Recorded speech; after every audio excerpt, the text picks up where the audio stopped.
Holidays கழிக்க மட்டக்களப்புல பல இடங்கள் இருந்தாலும் மட்டக்களப்பு கல்லடியில இயற்கை அழகோட கரையோரமாக அமைந்திருக்கிற இந்த ரிவேரா ரெசார்ட் தான் எங்களுக்கு பிடித்தது.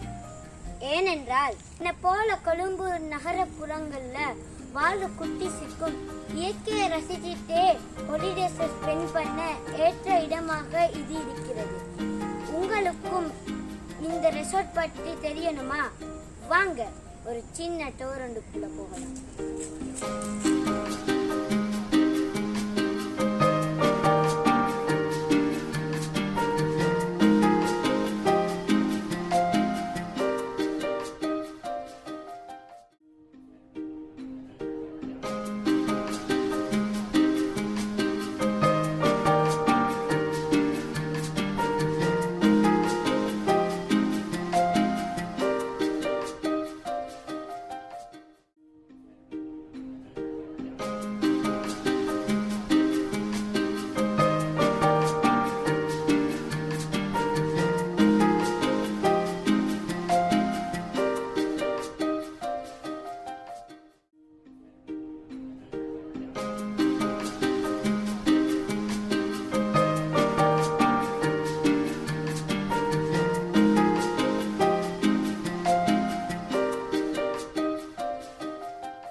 ரெசார்ட் 10 ஏக்கர் நிலப்பரப்புல அமைந்துள்ளது. அப்படியே கொஞ்சம் நடந்து வந்தா அழகான உயர்ந்த மரங்கள், வாவி கரையோர எழில் கொஞ்சம் இயற்கை காட்சிகள். இங்கிருந்து பார்த்தா உங்களுக்கு கல்லடி பாலம் அழகாக தெரியும்.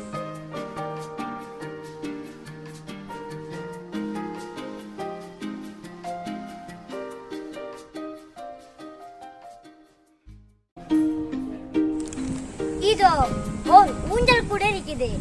ஒரு தடவை அதுல ஆடி பார்க்கலாமா? ஓகே.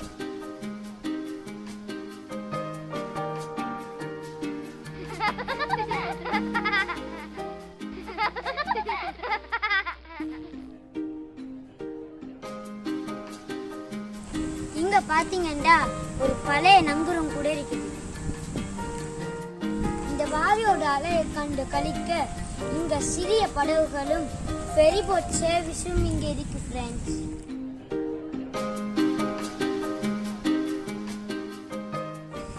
அப்படியே வந்தீங்கன்னா பல மரங்களுக்கு நடுவே அழகாக அமைக்கப்பட்டிருக்கிற பெரிய ஸ்விம்மிங் பூலும் இருக்கு. இதுல ஸ்விம் பண்றதா எனக்கு ரொம்ப பிடிக்கும்.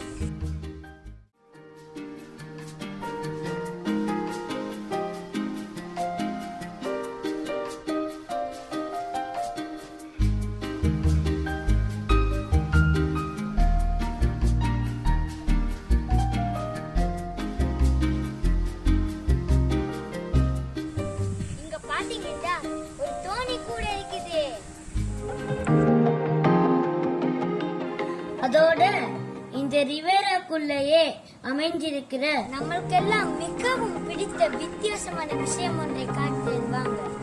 அதுதான் பட்டிக்கலோ மாடல் ரயில்வே.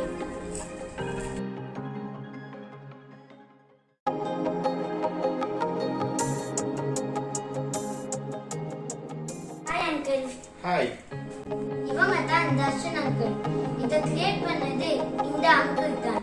பாருங்க எவ்வளவு அழகா இதை செஞ்சிருக்கிறாங்க. அங்கிள், உங்களோட இந்த BMR பத்தி எங்களோட ஃப்ரெண்ட்ஸுக்கும் சொல்ல முடியுமா? ஆமாங்க, இது ஒரு இந்த மாடல் நான் இந்த கிரியேஷன் இந்த கற்பனையில வந்த மாடலை தான் நான் செய்திருக்கேன். இது உண்மையான ட்ரெயின்ல உண்மையான ட்ரெயின் 1:76K. உண்மையான ட்ரெயினை பார்க்க 76 மடங்கு சின்ன. இதுல வந்து இது ஒரு ஹாபி இது. சரியா? நான் சின்னல்ல உங்களோட வயதுல நான் இருக்க எனக்கு ஒரு சின்ன ஒரு ட்ரெயின் ஒன்று இருந்தது. என் மாமா வாங்கி தந்தவர். அதை வச்சு தான் முதல் நான் செய்துட்டு இருந்தேன். அதுக்கு பிறகு கனாலமாக செய்யல. அப்புறம் நான் வெளியால போய் அங்க நான் வேலை செய்த பிறகு சில இதில் பார்த்து நான் இந்த ஹாபியை திருப்பி நான் செய்யறதுக்கு யோசிச்சேன். அப்போ அதுக்கான சாமான்லாம் அங்கேருந்து வேண்டிட்டு வந்தேன். அதை வச்சு தான் இப்போ செய்திருக்கிறேன் நான். இது வந்து ஒரு ஒரு இதை சொல்ற வேர்ல்ட்லேயே பெஸ்ட் ஹாபின்னு சொல்லி. சரியா? இதுல ஏன்னு சொன்னா இதுல வந்து நீங்க பாத்தீங்கன்னு சொன்னா எல்லா விஷயமும் இருக்குது. இதுல ட்ரெயின் வந்து எலக்ட்ரிக் இதுல ஓடுறது, அது கரண்ட் எல்லாம் வந்து ட்ரக்ஸால தான் போறது. ட்ரக்ஸுக்குள்ளால கரண்ட் வரும். 2 ட்ரக் கரண்ட் வந்து மோட்டருக்குள்ள வீல்ஸுக்குள்ளால போய் அந்த இன்ஜின்ல இருக்கிற மோட்டருக்கு போகும். அதன்படி தான் இந்த ஓடுது. அப்ப நீங்க பாத்தீங்கன்னு சொன்னா இதுல வந்து உங்களுக்கு எலக்ட்ரானிக்ஸ் படிப்பீங்க நீங்க இதுல. அதோட சேர்த்து இந்த லேண்ட்ஸ்கேப்பிங் எல்லாம் செய்யறபடியா அதுக்குரிய உங்களுடைய கிரியேட்டிவிட்டி எல்லாம் அதுல டெவலப் ஆகும் உங்களுக்கு. சரியா? இதுல பாத்தீங்கன்னா இந்த மரங்கள் எல்லாம் நான் செய்தது. அதே மாதிரி இந்த புல்லுகள் இதெல்லாம் செய்யறதுக்குள்ள ஸ்டாட்டிக் கிராஸ் பாவிச்சு செய்திருக்குது. இதெல்லாம் வந்து சரியான ஸ்கேலுக்கு நம்ம செஞ்சு வரோம். இது எப்படி செய்யணும்னு சொன்னா நாங்க வந்து ஒரு 1:76 சொன்னோம்னு சொன்னா அதுல இருக்கிற ஆட்களும் ஸ்டேஷன்ல இருக்கிற ஆட்களும் வந்து 1:76 செய்திருப்போம். நீங்க இப்ப இந்த இடத்துக்குள்ள பாத்தீங்கன்னு சொன்னா இல்ல பாத்தீங்கன்னா இந்த ஸ்டேஷன்ல ஆட்கள் நிக்கிறாங்க. இந்த ட்ரெயின் அளவுக்கு இந்த ஆட்கள் நிக்கிறாங்க. இந்த பூச்சட்டி இந்த பூக்கள் அதையெல்லாம் அதே ஸ்கேலுக்கு 1:76 அளவு. உண்மையான பூவை பார்க்க 76 மடங்கு சின்ன இருக்கும். சரிதானே? அப்ப பெரிய பூவை வச்சீங்கன்னா எப்படி நடக்கும்? ஆகையும் பெருசா காட்டும் இல்ல அது. அப்ப அது அப்படி இல்லாம எல்லாம் அதே ஸ்கேலுக்கு இருக்குது. சரியோ? இப்ப இதுல சிக்னல்ஸ் எல்லாம் இருக்குது. உண்மையான சிக்னல் மாதிரி வேலை செய்யுது. அதே மாதிரி இந்த மரங்கள் இருக்குது. அதே மாதிரி இதெல்லாம் ரெஜி ஃபார்மால செய்திருக்காங்க. ரெஜி ஃபார்மால செய்து பெயிண்டிங் மட்டும் தான் செய்யிருக்கு. பெயிண்டிங் இதெல்லாம் சரியா லோ காஸ்ட்ல செய்யலாம். இதெல்லாம் இந்த ட்ரக்கள் அதில் மட்டும்தான் பெருசா வேண்டுறதுக்கு வேண்டி வரும். அதில் மற்ற ஆட்கள் அதெல்லாம் வேண்டி எடுக்கணும். மற்றபடி மற்ற எல்லாம் நம்ம இமேஜினேஷனை பாவிச்சு சும்மா டாய்லெட் பேப்பர் கம்மில் போட்டு தான் இதெல்லாம் செய்திருக்குது. அது பிறகு எல்லாம் பெயிண்ட் பண்றதுலாம் எல்லாமே இருக்குது. சரிதானே? இது 2 லெவல்ல இருக்குது. ஒன்று கீழே லெவல். இது வந்து யார்டுன்னு சொல்றது. இதுல வந்து நாங்க என்ஜின் எல்லாம் ட்ரெயின்ஸ் எல்லாம் பார்க் பண்ணி வைக்கிறோம். ஏன்னா மேலுக்கு வந்து எல்லாம் சீனரி எல்லாம் செய்திருக்கிறோம். இதுல எல்லாம் பார்க் பண்ணா அப்புறம் ட்ரெயின் ஓடிடலாம். சரியா? அப்ப கணக்கு ட்ரெயின் இருக்க நம்ம எல்லாம் கீழுக்கு பார்க் பண்ணிக்கிறோம். சரியா? கீழுக்கு பார்க் பண்ணி தேர்ட் ட்ரெயினை மட்டும் மேலுக்கு வந்து ஓடணும். சரிதானே? இந்த லெவல்ல இருந்து இந்த லெவலுக்கு வாரத்துக்கு நம்மளுக்கு கிட்டத்தட்ட 45 ஃபீட் ட்ரக் வேணும். சரிதானே? இந்த 45 ட்ரக் வந்து நீங்க இதே அங்க நீங்க வந்து 20 அடி தான் இருக்குது. சரியா? இந்த துண்டு அப்ப இங்க வந்து 40 அடி 2 மடங்கு வேணும். அதுக்காக நீங்க அங்கால பக்கம் பாத்தீங்கன்னா ஒரு சுத்தி வரது ஹீலிக்ஸ் ஒன்று இருக்குது. அந்த ஹீலிக்ஸ்ல வந்து 45 அடியும் வரும். சரியா? அப்ப இந்த லெவல்ல இருந்து இந்த லெவலுக்கு ட்ரெயின் வரும் வந்து மேலுக்கு வந்து ஓடும். அப்ப ஓடி முடிச்ச அப்புறம் நம்ம கீழே கொண்டு விடலாம். அப்படி ட்ரெயின் எல்லாம் ஃபுல்லி கம்ப்யூட்டரைஸ் பண்ணி இருக்குது. ஆட்டோமேட்டிக்கா எல்லாம் ஓடும். சரியா? இப்போ ஒரு ட்ரெயின் வேற கதை நிற்கும். 3 ட்ரெயின் ஒரே நேரத்தில் ஓடும். ஒரு ட்ரெயின் வந்தா மற்ற ட்ரெயின் நிற்கும். அப்படி எல்லாம் ப்ரோக்ராம் பண்ணி இருக்குது. சரியா? எப்படி செய்திருக்கு கணக்கு டீட்டெயில்ஸ் இருக்குது. இதுல எப்படின்னா ஒவ்வொரு பிளாக்கா டிடெக்ட் பண்ணிருக்கு. அது ஒவ்வொன்றுக்கும் கரண்ட் சென்சர் இருக்கு. அப்போ ஒரு ட்ரெயின் ஒன்று அந்த ட்ராக்குக்கு வந்தோடனே அந்த சென்சருக்கு தெரியும் இந்த ட்ரெயின் வந்துட்டாங்க. அதன்படி இந்த கம்ப்யூட்டர் ஸ்கிரீன்ல இருக்கிற பாத்தீங்கன்னா அதுல இந்த ட்ராக் லே அவுட் எல்லாம் போட்டுருக்காங்க. அந்த ட்ராக் லே அவுட்டின் படி அதை கண்ட்ரோல் பண்ணி ஓடிட்டு இருக்கும். சரியா? மேனுவலாக ஓடலாம், செமி ஆட்டோமேட்டிக்காக ஓடலாம், ஃபுல்லி ஆட்டோமேட்டிக்காக ஓடலாம். ஃபுல்லி ஆட்டோமேட்டிக்கா 2 பாட்டில் ஓடிட்டு இருக்கு. சரியா? உங்ககிட்ட ஒரு क्वेश्चन கேட்கலாமா? கேளுங்க. ஃபியூச்சர்ல இதை விட வேற ஏதாவது மாற்றங்கள் செய்திருக்கிறீங்களா? அம்ஹர் நான் சில இதுல இப்ப பாத்தீங்கன்னா கணக்கு விஷயம் முடியல. அதால கணக்கு வேலையில் இருக்குது. இந்த ஹாபியில உண்டு என்னன்னா இது கடைசி மட்டும் முடிகிற ஒரு ஹாபி இல்ல. தொடர்ந்து நீங்க செய்தே இருப்பீங்க. நீங்க ஏன்னா ஒவ்வொன்றுக்கு செய்தாலும் இம்ப்ரூவ்மெண்ட் அப்படி மாறி செய்யிருப்பீங்க. அது நிறைய பிரச்சனை இல்லை. ஸ்டேஷன் ஒன்று வரணும். அந்த ஸ்டேஷன் எல்லாம் செய்யற அப்படி கணக்கை இம்ப்ரூவ்மெண்ட் செய்ய கிடைக்கல. நான் எந்த டைமுக்கு ஒவ்வொரு நேரம் கிடைக்கிற மட்டும் செய்யிட்டு இருப்பேன். அதான் இந்த ஹாபியில ஆக இன்ட்ரெஸ்டிங்கான பார்ட். Thank you uncle. நல்ல விளக்கமா சொல்லி தந்தீங்க. You're most welcome, Amhar.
Train ஓடுறத பார்க்க ரொம்ப இன்ட்ரெஸ்டிங்காக இருக்கு தானே ஃப்ரெண்ட்ஸ்?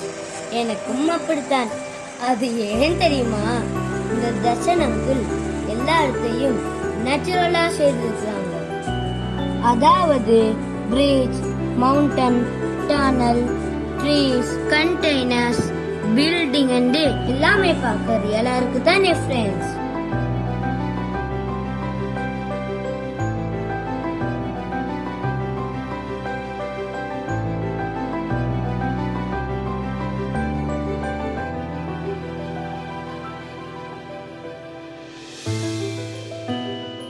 இந்த BMR பத்தி மேலும் அறியணுமா?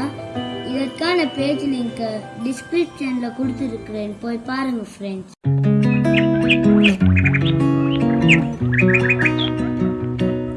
அதோட இங்க பல வகையான பறவைகளும் இருக்கு ஃப்ரெண்ட்ஸ்.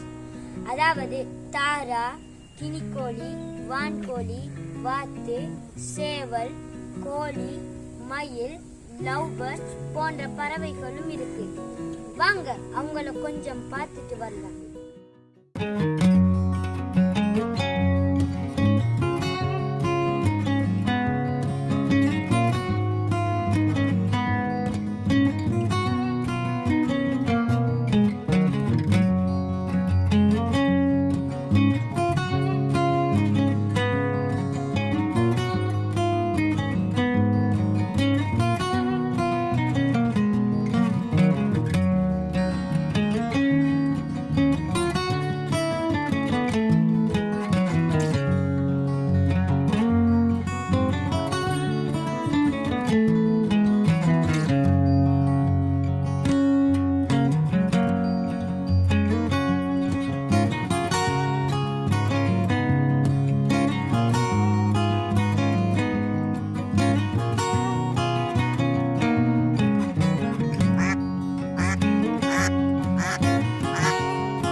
எப்படி இருக்கு ஃப்ரெண்ட்ஸ்?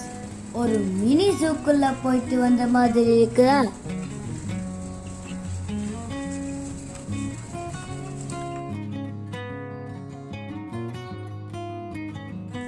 இயற்கை கழிவுகளை கொண்டு சேதனை பசலையும் இயற்கை எரிவாயுவும் தயாரிக்கிற இடம் தான் இது. இந்த ரெசார்ட்ல சமையலுக்கு பாவிக்கிற மரக்கறி வகைகள் எல்லாமே இந்த சேதனை பசலையில யூஸ் பண்ணி இங்கேயே உற்பத்தி செய்தவை தான்.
என்னோட சேனலை இன்னும் சப்ஸ்கிரைப் பண்ணாதவங்க சப்ஸ்கிரைப் பண்ணிட்டு பக்கத்தில் இருக்கிற பெல் பட்டனையும் கொஞ்சம் தட்டி விட்டுட்டு போங்க. பாய்.